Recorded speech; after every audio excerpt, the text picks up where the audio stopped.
두 번째 순서로는 한샘이 차이과대학교 고령친화 산업학과 교수님의 건강한 노후 생활을 위한 영화 문화의 산업 동향 발표가 있겠습니다. 큰 박수로 환영해 주시기 바랍니다.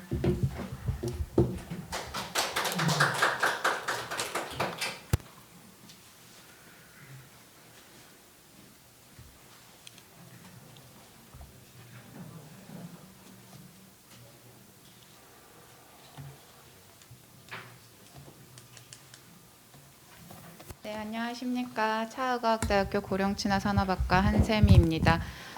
저는 건강한 노후 생활을 위한 여가 문화 산업 동향이라는 주제하에 아래와 같은 목차로 말씀을 드리도록 하겠습니다. 먼저 첫 번째로 고령자의 여가 생활에 대한 기초적인 통계를 아주 간단하게 말씀을 드리고, 그다음에 두 번째로 고령자가 그럼 이 여가 활동에 대해서 어떻게 생각을 하고 어떤 인식을 가지고 있으며 어떠한 욕구를 가지고 있는지에 대한 인터뷰 조사 결과를 공유를 드리겠습니다. 그리고 세 번째로 이런 시니어의 여가 관련 니즈를 충족시키는 현재 산업의 서비스 현황을 말씀을 드리며 마지막으로 시사점을 간단하게 말씀을 드리도록 하겠습니다.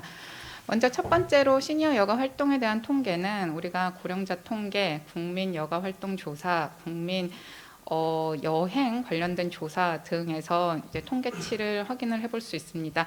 앞에서 장 교수님께서 여가 활동 조사에 대한 데이터는 같이 말씀을 해주셨으므로 그 부분은 넘어가고 고령자 통계와 여행과 관련된 조사에 대한 통계치만 아주 간단하게 말씀을 드리겠습니다. 고령자 통계는 통계청에서 노인의 날 즈음 해가지고 매년 발표를 하는 통계 보고서입니다. 그래서 매년 이제 고령층들이 무슨 생각을 하고 살고 있고 어떻게 라이프를 영위하면서 지내고 있는지에 대한 수치가 나오는데 가장 최근 자료를 보면은 2020년에 나온 통계치인데 65세 이상 고령자가 여가에 투자하는 시간이 약 7시간 정도로 조사가 됩니다. 그래서 이 여가 시간 외에 차지하는 게 필수 시간, 의무 시간 이렇게 필수 시간, 의무 시간, 여가 시간 이렇게 세 가지 종류의 시간을 조사를 하고 그 중에서 이제 여가 시간이 차지하는 게 한 7시간 정도 됩니다. 그 다음에 이제 이걸 이제 65세 이상만 대상으로 하는 통계치인데 연령대를 이제 좀 나누어서 조사를 합니다. 그래서 연령대를 보면은 나이가 들수록 당연히 여가 시간이 더 늘어나는 현상을 볼 수 있고, 근데 그 안타까운 거는 그 늘어나는 여가 시간을 무엇을 하면서 주로 할애를 하느냐, 주로 미디어를 보면서 할애를 합니다. 그래서 더 많은 시간 더 TV를 보시는 걸로 볼 수 있고요. 그리고 다음으로는 국민 여행 조사 통계치를 말씀드리겠는데 이거는 2020년 통계치는 아직 보고서가 나오지 않은 것 같아서 2019년 통계치입니다. 물론 2020년에 엄청난 변화가 있었을 겁니다. 그래서 2019년 통계치를 얘기하는 게 어떤 의미가 있나 싶겠지만 그래도 2019년까지 어떤 변화가 있었는지 어떤 행태를 보였는지에 대해서 간략하게 말씀을 드리면은 국내 여행 경험률이라는 것을 보면은 60대와 70대, 특히 70대가 2018년에 비해서 2019년에 21.6%포인트 정도 그 경험률이 오른 것을 볼 수 있습니다. 한 번이라도 여행을 갔냐라는 건데 70대 이상에서 이렇게 퍼센트가 확 올라갔다라는 것은 그만큼 여행에 대한 갈망, 가고 싶어하는 그런 욕구가 더 많아진다라고 분석을 할 수 있을 것입니다. 그다음에 여행 횟수나 여행 일수나 뭐 여행 지출액이나 이러한 것을 보면은 아직까지는 젊은 세대에 비해서 60대, 70대가 투자하는 시간이나 비용은 더 적을 수밖에 없습니다. 그럼에도 불구하고 특히 70대 이상에서는 점차 올라가는 수치를 보이고 있습니다. 자, 그 다음에 이제 제가 두 번째 꼭지로 이 시니어의 여가 활동에 대한 인터뷰 내용을 말씀을 드리겠습니다. 앞에서 보았던 통계치들은 시니어가 여가 시간에 어떤 활동을 하는지에 대한 표면적인 이해를 하는데 굉장히 유용합니다. 그런데 도대체 왜 그런 활동을 하는지, 그리고 그 활동 안에 숨겨져 있는 의도는 무엇인지 등에 대해서 조금 더 자세하게 알기 위해서는 인터뷰를 통해서 직접 1대1로 자세한 이야기를 나누는 게 필요할 것입니다. 그런 의도에서 진행이 된 인터뷰이고요. 인터뷰 개요는 연도를 꼭 집어서 말씀을 드릴 수가 없습니다. 지속적으로 계속 인터뷰를 하면서 결과가 업데이트가 되고 있고요. 그래서 서울, 경기, 대전 이런 지역에 거주하고 계시는 60대부터 79세 고령자 현재까지 54명을 대상으로 하고 있습니다. 그래서 이게 사실 여가의 부분만 딱 집어서 진행이 된 인터뷰가 아니라 고령자의 전체적인 라이프에 대해서 진행이 되는 인터뷰, 정성조사입니다. 그래서 그 중에서도 여가와 관련된 부분을 발췌해서 말씀을 드리도록 하겠습니다. 그래서 이 인터뷰 결과는 이렇게 크게 4가지로 정리를 했습니다. 여행, 우리가 여가라고 하면은 이꼴 여행이라고 많이들 생각을 하고 저도 여행이 굉장히 중요한 부분이라고 생각을 하고 있는데 그 외에 또 실내 여가 활동이라든지 추억과 관련된 여가 활동 그리고 만남을 위한 여가 활동 이러한 부분도 말씀을 드릴 수 있도록 하겠습니다. 그래서 제가 이게 이제 인터뷰 스크립트가 제가 마음대로 공유를 할 수 있는 권한을 제가 가진 게 아니어서 발표 자료에는 죄송하게도 그 인쇄본에는 제가 넣지를 못했습니다.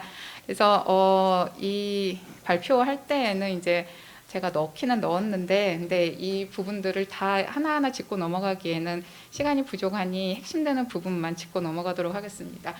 일단 여행과 관련해서 무슨 활동을 하고 있느냐, 당연히 이제 가족이랑 가장 많이 간다라는 얘기가 있었고 그리고 복지관이나 이러한 기관에서 가는 여행을 따라간다라는 얘기가 많았고 그다음에 또 하나 흥미로웠던 거는 자원봉사를 하시는 분인데 복지관에서 독거노인분이나 이런 취약계층을 여행을 보내줄 때 따라갑니다. 그래서 자기는 그게 여행이라는 거예요.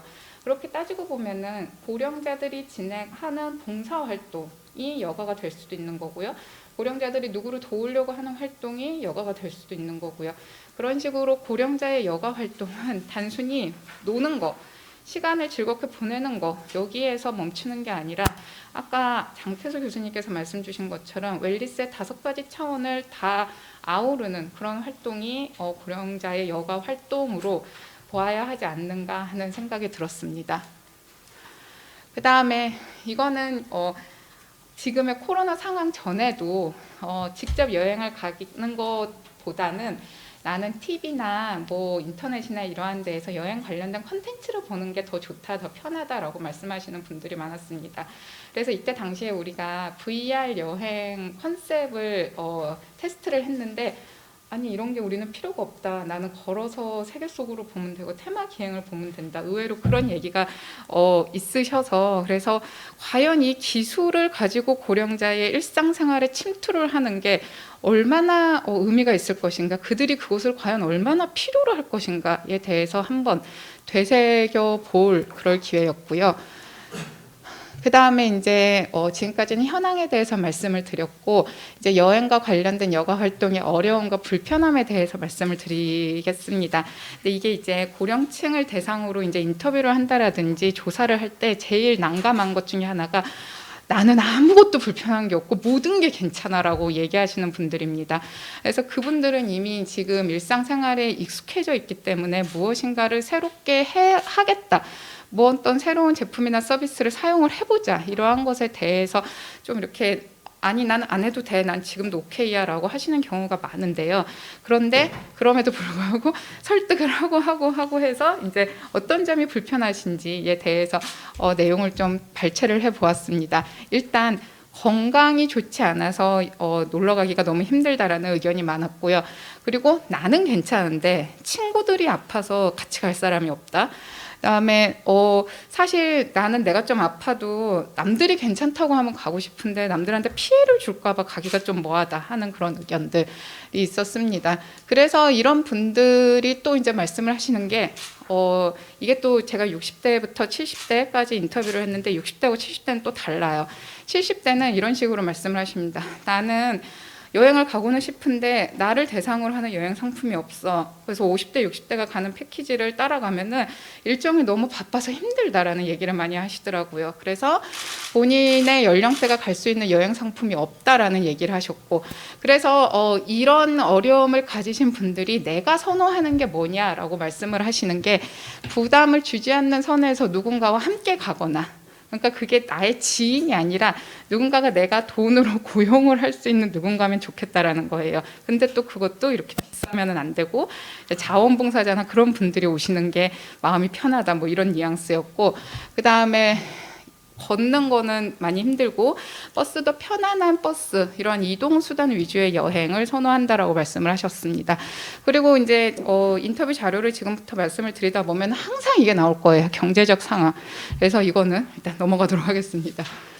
자, 그 다음에 두 번째로 실내 여가 활동에 대한 인터뷰 콘텐츠를 말씀을 드리겠습니다. 일단 뭘 하시느냐 두 가지로 나누어서 크게 정리를 했는데, 내가 살고 있는 거주 공간 내에서 무엇을 한다, 그 다음에 그거 아니고 이제 복지관이나 이러한 기관에 가서 무엇을 한다, 이렇게 두 가지로 정리를 해보았습니다.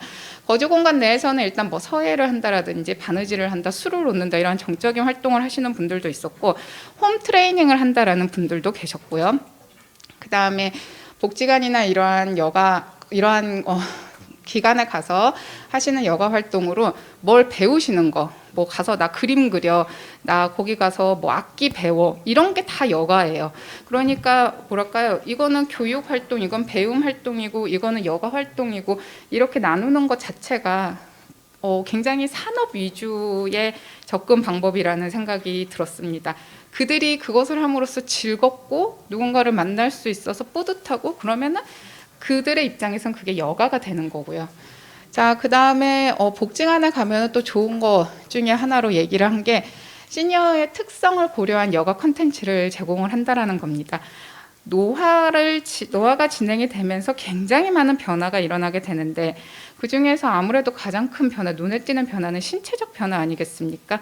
근데 시니어들이 뭐 동네에 있는 헬스클럽을 간다라든지 동네에 있는 요가 학원을 간다라든지, 그러면 본인들의 건강 상태를 고려하지 않은 프로그램을 진행을 하기 때문에 오히려 더 무리가 간다라는 거예요. 근데 복지관에 가면은 우리들의 관절이라든지 이런 거를 고려한 요가 프로그램이라든지 그런 게 진행이 되니까 그게 굉장히 좋다라고 말을 하셨고요. 근데 이제 이 실내 여가 활동에서도 물론 어려움과 불편함이 존재했습니다. 일단 홈 트레이닝을 하시는 분들, 못하겠다, 못 따라하겠다, 우리들을 대상으로 하는 홈 트레이닝이 아니다 보니까 너무 버겁다, 그 다음에 또 이거 조작이 힘들다, 내가 앱을 깔고 로그인을 하려는데 난 로그인이 뭔지 잘 모르겠다, 이렇게 우리가 어머 그걸 몰라라고 생각을 할 수 있을 정도로까지도 기본적인 거를 잘 나는 모르겠다라고 생각하시는 분들이 있었어요.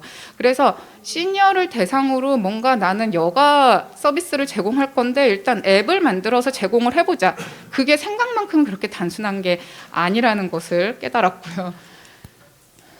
그리고 혼자 즐기는 여가 활동이 나 집에서 혼자 홈트하거나 나 뭐 어디 가서 혼자 운동하는데 그거 너무 외로워, 그러면 이제 여가 활동이, 그들이 생각하는 여가 활동은 단순한 즐거움이 아니라 누군가가 뭔가를 같이 하는 그러한 여가 활동을 원하고 있었고요.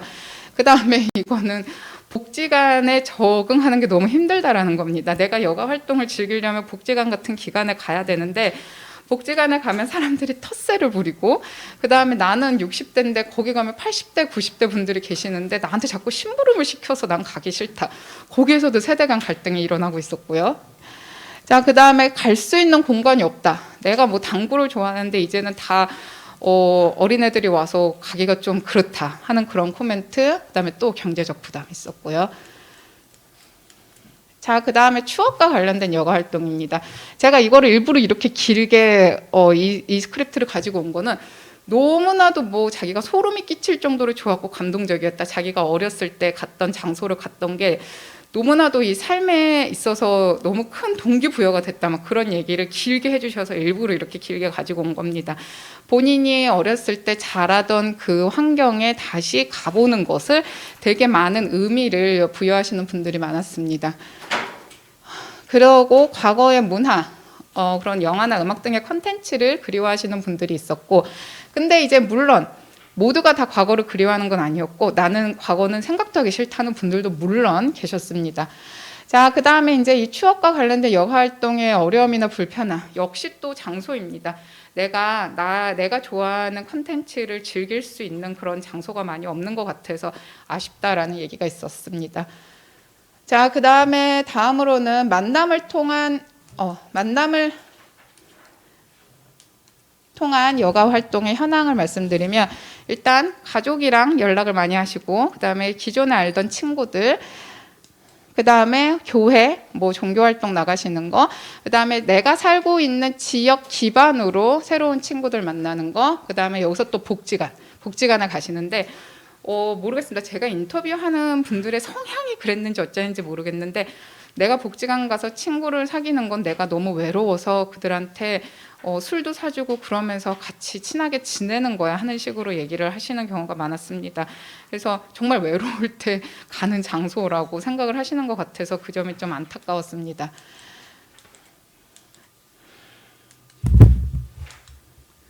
자, 그 다음에 이 만남을 통한 여가 활동의 어려움과 불편함. 일단 연락 매체가 없거나 사용법을 모르는 거. 스마트폰에서 사진을 어떻게 보내지? 그래서 제가 알려드린 분들도 있었고요.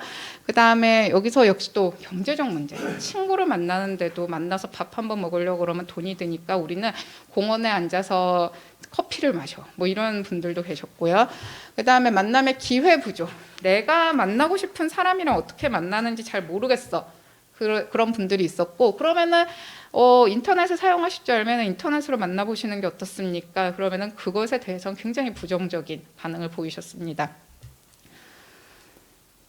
자, 그 다음에 연령에 특화된 여가 장소에서의 만남에 대한 부정적 인식. 이것도 아까 앞에서 말씀드렸던 복지관을 부정적으로 생각하는 것과 유사한 흐름으로 봐주시면 좋겠습니다. 그런데 이제 동시에 내가 다른 시니어들과 만나서 같이 활동도 하고 친구를 사귀고 싶다라는 욕구는 분명히 존재합니다. 비슷한 사람을 만나서 같이 운동도 하고 사교 활동도 하고 싶다라는 욕구는 존재해요. 그 욕구를 어떤 방식으로 접근을 하고 충족을 시키느냐에 대한 굉장히 사려 깊은 접근이 필요할 것 같습니다. 자, 그래서 다음으로는 제가 앞에서 말씀드렸던 이런저런 불편함이 존재한다. 그러면 그 불편함을 어떻게 해결을 해줄 수 있느냐에 대한 최근의 사례를 말씀을 드리겠습니다. 그래서 이미 너무나 잘 아시겠지만 여가 분야, 시니어 여가 분야 관련해서는 이미 정말 교과서처럼 내려오는 성공 사례들이 몇 개 있습니다. 그래서 그런 것은 최대한 제외를 하고 가장 최근의 사례를 말씀드리기 위해서 최선을 다해서 리서치를 했습니다. 그래서 그 중에서는 이제 각 국가들에서 요새 우리나라에서 고령층 대상으로 하는 가장 핫한 서비스는 이거야라고 소개를 해서 그거를 가지고 온 것도 있고요. 그래서 일단 첫 번째 카테고리는 여행에 대해서 말씀을 드리면 일단 건강하지 못해서 여행을 가지 못한다라는 욕구를 해소시켜주는 거는 너무나도 다 잘 아시는 배리어 프리 여행이겠죠. 이 배리어 프리 여행은 우리나라에서 2018년 여행 박사, 2019년 하나 투어에서 일본으로 가는 배리어 프리 여행을 런칭을 한 것으로 알고 있는데 이에 대해서는 하나 또 김 대표님께서 나중에 더 첨언을 해주실 수 있을 것이라 생각이 듭니다. 그래서 이제 이게 일본으로 가는 여행이다 보니까 이 코로나가 터지면서 이 배리어 프리 여행에 대해서는 이제 제가 더 이상 자료를 찾을 수가 없었습니다.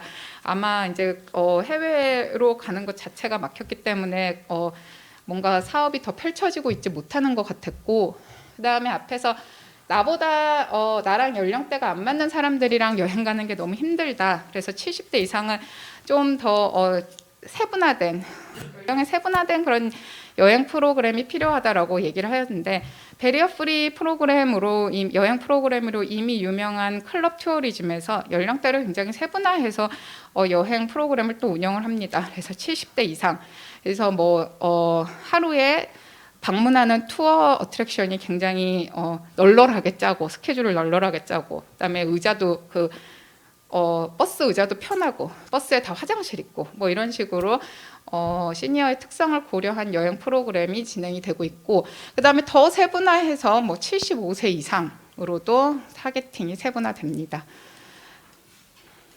다음으로 이제 가족이랑 같이 가는데 나는 가족이랑 가고 싶은데 남들이 봤을 때 저 할머니 가족이랑 따라와서 뭐 하는 거야 하는 생각을 할까봐 두렵다라는 그런 응답이 있었는데 그런 걱정을 최소화시켜드리기 위한 가족과 가는 패키지, 예를 들어 너무나도 유명한 시니어 투어 전문 기업인 로드스컬러의 손주와 함께 가는 프로그램 같은 게 여기에 해당이 되지 않을까 생각을 했습니다. 그 다음에 두 번째로 실내 여가 활동과 관련을 해서 일단 앞에서 인터뷰에서 도출을 한 어려움이 시니어 특화 활동 및 장소가 부족하고 경제적 부담이 크다. 그러면은 이 어려움을 해결하기 위해서 필요한 게 경제적 부담 없이 시니어의 특성을 고려한 여가 프로그램을 즐길 수 있는 시니어 친화적 공간이 필요할 것입니다. 자, 그러면은 이런 오프라인 공간을 만든다라는 것 자체가 상당히 쉽지 않고, 그 오프라인 공간이 고령층만 오는 어떤 또 그 고령층만을 위한 공간이 될 수도 있는 게 하나의 우려이긴 합니다. 그런데 이제 이런 시니어 친화적 공간을 만들기 위한 좋은 시도로 말씀드릴 수 있는 게 싱가포르의 테이블 테니스 for 굿이라는 조직인데, 여기는 이제 고령층을 위한 이 탁구를 칠 수 있는 공간을 만드는데, 단순히 그 공간에서 끝나는 게 아니라 고령층을 대상으로 하는 프로그램을 만듭니다. 그래서 치매와 파킨슨병 환자를 위한 탁구 프로그램, 그다음에 시니어를 위한 탁구 프로그램 같은 거를 만들어서 탁구채도 가볍고 탁구공도 크고, 그다음에 이 탁구를 치면은 두뇌 건강이 좋아지고 이런 효과를 강조하는 그러한 식의 프로그램을 만들고, 개발 중인 프로그램으로 이 자폐나 이러한 것을 더 증상을 완화시킨다라고 하는 그런 프로그램을 또 개발 중이라고 합니다. 그런 프로그램이 개발이 된다면은 이 조직이, 저 공간이 너무 시니어에 특화된, 시니어만이 오는 그런 공간이 아니라 세대 간이 좀 어울릴 수 있는 공간이 될 수 있을 것입니다. 그 다음에 이거는 아주 많이 들으셨을 수도 있을 만한 그런 사례인데, 다이치 코쇼라고 일본의 가라오케 기관 만드는 기업입니다. 그래서 가라오케 프랜차이즈도 하고 가라오케 기계도 만드는 기업인데, 이 기업에서 이게 노래방 사업을 운영을 하다 보니까 자기네들 손님들이 자꾸 연령대가 높아지더라. 그래서 일종의 시니어 시프트를 시도를 한 기업입니다. 그래서 이게 이제는 제가 일본 연수를 갔을 때 가서 사진을 찍은 건데, 얘네들이 이 기기만 만들어서 요양 기간에 납품을 하고 거기에서 끝나는 게 아니라 시니어들이 모여서 이 기기를 활용을 해서 놀 수 있는 여가 공간을 만듭니다. 그래서 그 여가 공간이 도쿄 한복판에 있어요. 그래서 왼쪽이 회원제고 오른쪽이 지역사회 주민을 위한 지자체 지원을 받아서 운영이 되는 공간입니다. 그 다음에 이제는 세 번째로 추억과 관련된 여가 활동 을 말씀을 드릴 텐데, 사실 몸이 건강하면 내가 어디 가고 싶으면은 나 살았던 데 가고 싶다 그러면 가면 됩니다. 근데 이제는 문제는 거동이 불편하신 분들이 아무래도 문제겠죠. 그래서 이 사례는 아마 우리나라에서도 너무 널리 알려져 있을 거예요. 기사에도 많이 나오고. 그래서 VR 기술을 활용을 한 랜더버라는 미국의 기업인데, 저는 이 기업의 가장 중요한 게 VR 기술이 얼마나 잘 구현이 됐느냐 도 중요하겠지만, 그거에 더해서 여기에 나오는 그룹 세션이라고 생각을 합니다. 저 VR 기기를 착용을 하고 이제 앉아서 같이 얘기를 하는 거예요. 나는 죽기 전에 뭘 하고 싶다, 내가 가진 추억의 공간은 어디이다, 이런 그룹 세션을 통해서 즐거움과 사회적 상호작용이라는 효과를 동시에 얻게 됩니다. 자, 근데 이 랜더버는 사람들이 모여야 되고, 그다음에 그 랜더버를 통해서 프로그램을 진행을 하려면 스텝이 가야 되거든요. 그러면은 코로나 상황에서 여의치 않잖아요. 그래서 코로나 시대에서 이 랜더버가 어떻게 대응을 할 수 있을지에 대한 전략을 짭니다. 그래서 이 VR 기기를 통해서 사람들이 의사소통을 할 수 있는, 그다음에 그 아바타를 만들어서 그 VR 안에서 이 그룹 세션을 열 수 있는, 실제로 만나지 않고서도. 그리고 이 랜더버 스텝이랑 그다음에 이 시니어들이랑 1대1로 뭔가 이렇게 챗을 할 수 있는, 그동안 그 기관의 케어 기버들은 좀 쉬는 겁니다. 너무 힘들겠죠. 그래서 그렇게 기관의 케어 기버들까지도 생각을 하는 그런 전략을 이제 자기네들이 펼치고 있다라고 소개를 하고 있고요. 그 다음에 이거는 비슷합니다. 근데 이제 그 VR 이런 거를 쓰지 않고 해서 아무래도 좀 어지럼증이 덜하고 좀 더 편하겠죠. 몸이 가볍고. 그래서 이거는 스웨덴의 기업인데, 이건 역시 아까 랜더버도 구글 스트리트 뷰를 VR로 본다라고 하면은 얘네들도 구글 스트리트 뷰를 봅니다. 그래서 내가 가고 싶은 공간을 이렇게 자전거를 타면서 운동을 하는 것처럼 해서 가는 거예요. 그래서 물론 저 자전거가 페달이 움직이거나 그러진 않는데 그냥 저렇게 자전거에 앉아 있는 것만으로도 뭐 균형 감각이 올라간다라든지 그러한 식의 건강 증진 효과가 있다라고 합니다. 그래서 여가도 즐기고 건강도 좋아지는 그런 사례로 소개가 되고 있고, 그 다음에 네 번째로 만남을 통한 여가 활동입니다. 자, 우리가 요새 비대면 얘기를 하는데 온라인 상에서의 비대면에 고령층들이 얼마나 익숙할 것인가에 대해서 생각을 해보면은 그거 좀 힘들지 않을까라는 생각이 들 수도 있습니다. 그래서 이제는 독일에서 이 기업은 아주 아날로그하게 펜팔 서비스를 시작을 합니다. 그래서 요양시설에 있는 고령층들이 외롭지 않게, 그리고 삶이 좀 더 즐겁게, 굉장히 다양한 세대의 자원봉사자들이 이분들에게 편지를 보내주는 거고요. 그 다음에 이거는 이 세이지라는 이 서비스는 이스라엘 기업에서 런칭을 한 서비스인데 일종의 멘토 플랫폼이라고 보시면 될 것 같습니다. 그래서 자신들의 전문 분야를 젊은 세대에게 코칭을 할 수 있는 그러한 식의 플랫폼을 운영을 하고 있고요. 그 다음에 이거는 굉장히 오프라인 위주로 시작을 했던 서비스 아이템인데 카페입니다. 카페인데 이제는 운영진들, 기획자들은 다 젊은 세대에서 시작을 했는데, 근데 그 젊은 세대들이 통찰력이 좋았던 게 오스트리아의 고령층이 얼마나 외롭고 그들이 얼마나 경제적인 어려움을 갖고 있는지에 대한 문제를 해결을 하려고 합니다. 그래서 베이킹을 한다라든지 서빙을 한다라든지 이러한 분들을 다 시니어 분들로 모셔서 그래서 세대 간 교감을 할 수 있는 그러한 카페를 2개를 문을 열고요. 그리고 이제 코로나 때문에 카페가 운영이 되지 못할 때에는 고령층들이, 시니어들이 이렇게 베이킹을 한다라는 식의 동영상을 제작을 하는 그런 서비스를 진행을 하고 있습니다. 그래서 제가 이제 이러한 니즈나 사례를 분석을 해서 시사점을 몇 가지를 뽑아 보면은 저는 사실 이 연구를 하는 입장에서 업계 분들을 위한 시사점을 말씀드리기가 굉장히 조심스럽습니다. 특히 시니어는 너무 달라요. 제가 이론에서 보는 거랑 그다음에 그분들을 직접 만나는 거랑 너무나도 큰 격차가 있기 때문에 말씀드리기가 굉장히 조심스럽지만 그래도 몇 가지만 포인트를 집어서 말씀을 드려보겠습니다. 그래서 이거는 시간이 부족한 것 같아서 일단 넘어가도록 하고요.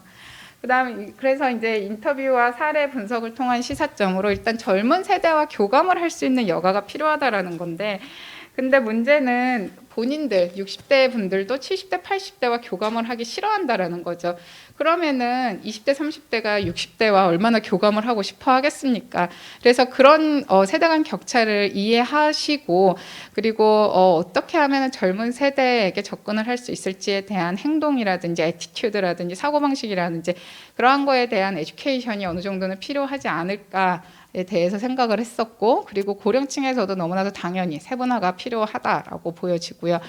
그 다음에 여가가 제공할 수 있는 즐거움 외의 가치들을 봐야 될 것입니다. 그래서 내가 어떤 여가 활동을 함으로써 단순히 즐겁다에서 끝나는 게 아니라 난 무엇을 배웠다, 누군가를 도와줬다, 나는 그리고 누군가를 만남으로써 덜 외롭다, 그리고 나는 내가 좋아하는 일을 하면서 돈도 벌 수 있다, 그리고 나는 내가 좋아하는 일을 즐겁게 하면서 건강해질 수 있다, 이런 굉장히 많은 가치들을 동시에 제공을 하는 게 여가 활동이라고 저는 생각을 합니다. 그래서 이 여가라는 게 필수 시간, 의무 시간 뺀 시간이라고 접근을 할 게 아니라 이 여가 활동이 시니어에게 얼마나 많은 의미를 줄 수 있을지에 대해서도 고려를 해야 될 필요가 있다고 생각이 듭니다.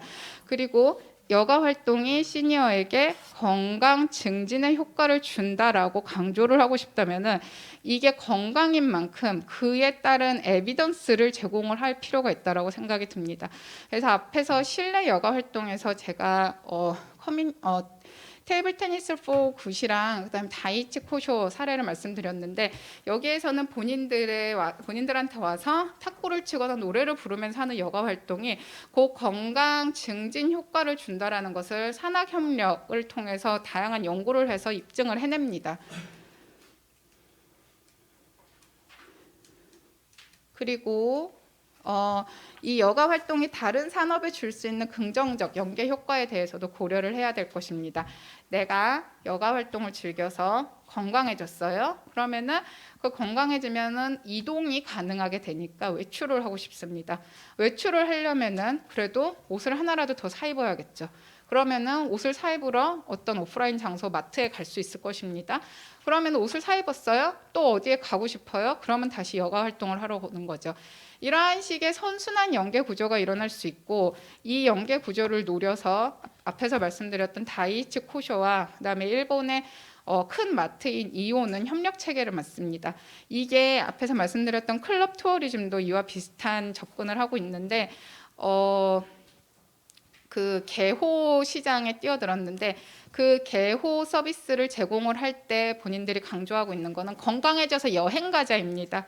그런 식으로 뭔가 우리의 이 여가 비즈니스가 시니어들의 시니어들에게 어떤 또 다른 긍정적인 효과를 줄 수 있을 것인지에 대한 그런 연계 효과에 대해서 한 번쯤은 생각을 하면 어떨까 싶은 거고요. 그다음에 마지막으로 기술과 융합을 할 때는 정말 조심스러운 접근이 필요하다고 생각을 합니다. 저는 고령친화 산업 외에 이제 디지털 트랜스포메이션 분야를 보고 있어서 디지털과 다른 산업 간의 융합을 굉장히 응원하고 적극적으로 찬성을 하는 입장입니다. 그래서 에이지 테크라든지 제론 테크놀로지라든지 이러한 데에 대해서 굉장한 관심을 가지고 들여다보고 있는데, 우리가 생각하는 것만큼 쉽지 않고 내가 기술을 개발했으니 쓰쇼 해서 그분들이 쓰는 게 아니라는 거죠. 사람이 붙어야 됩니다. 그리고 뭔가 이렇게 앞에서 얘기했던 그룹 세션이라든지 그렇게 뭔가 같이 할 수 있는 무언가가 붙어야 되는 거예요. 자, 그래서 이 기술과의 조심스러운 융합이 반드시 고려가 되면 좋겠습니다. 그리고 이거는 제가 한 30초만 말씀을 드리고 마무리를 하겠습니다.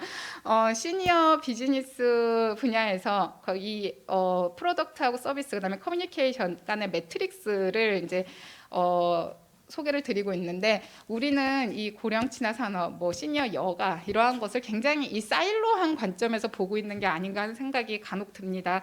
그러니까 너무 고령자들만을 위한 무엇, 그러니까 그들만을 위한 고령자 여행 이렇게 접근을 하고 있는 게 아닌가 하는 생각이 드는데, 앞에서 말씀드렸던 배리어 프리 여행이라든지 75세 이상을 위한 여행이라든지 이런 거는 젊은 세대가 휠체어 탈 때, 그리고 어린 아기가 유모차 탈 때, 이럴 때 그 사람들을 위한 여행이 될 수도 있고, 그 다음에 젊지만 나는 부지런하지 않아서 하루에 한두 개의 어트랙션만 가고 싶다 하는 젊은 사람들에게도 먹힐 수 있는 프로그램이라고 생각을 합니다. 그렇게 보면은 이 뉴트럴한 스트래러지로 이 산업을 본다면 산업 전체의 파이가 훨씬 더 커지고, 우리가 항상 고령친화 산업에 있어서 한계라고 얘기하는 고령자의 수가 절대적으로 아직까지는 이 임계치를 넘지 못했다라는 그 한계를 어느 정도는 해결할 수 있지 않을까, 그런 전략적 방향으로 그렇게 생각합니다. 네, 감사합니다.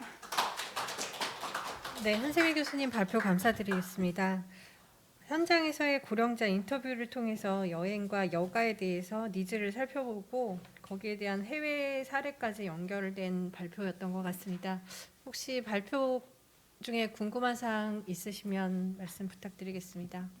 아니면 토론 이후에도 말씀드릴 수 있는 상황이 있으니까 일단 발표 감사드리고요.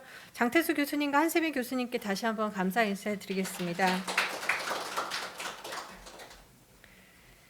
고령친화 산업 중 여가 문화 분야에서는 사랑 중심의 컨텐츠가 중요한 문화 산업이라고 생각이 들게 되었습니다. 다시 한번 발표 감사드리고 잠시 후 토론이 진행될 예정입니다.